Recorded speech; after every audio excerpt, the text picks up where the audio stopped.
Differentiate the following with respect to x without simplifying. So we can see that this is a product. We have two functions, one of them being x squared and the other one being e to the x.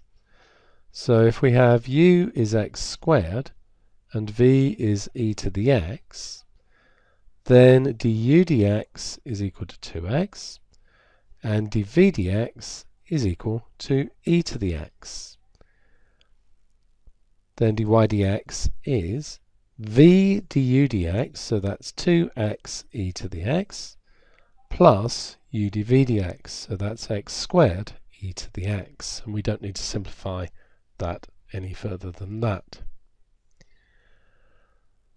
Now, if we go to part B, we can see that this is a quotient.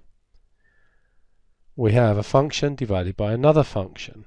U is always the numerator, so that's e to the x, and v then is 3x plus 4, and then du dx is e to the x, and dv dx is equal to 3.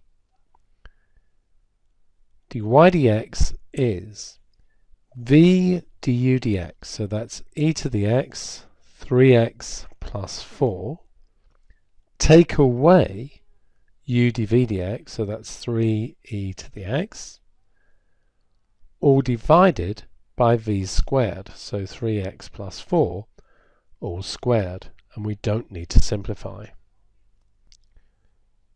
We now have y equals 2 cos cubed x. Now it's worth talking about the notation here. Cos cubed x means cos of x all cubed. So the outside function here is x cubed. We're going to use the chain rule. The 3 comes down and multiplies the 2.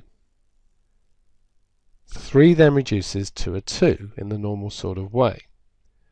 We then have to multiply by the differential of the inside function, which is cos x.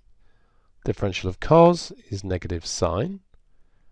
And so we end up with negative 6 sine x, and let's go back to the usual notation, cos squared x.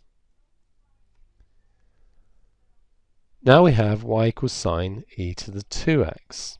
So the outside function is the sine, and again it's the chain rule we're using here. Sine goes to cos, so we have cos e to the 2x. Then we have to multiply by the differential of the inside function, which itself is a function of a function. The exponential function differentiates to itself, but then we have to multiply by the differential of the inside, which is 2x. So what we end up with here is 2 e to the 2x cos e to the 2x.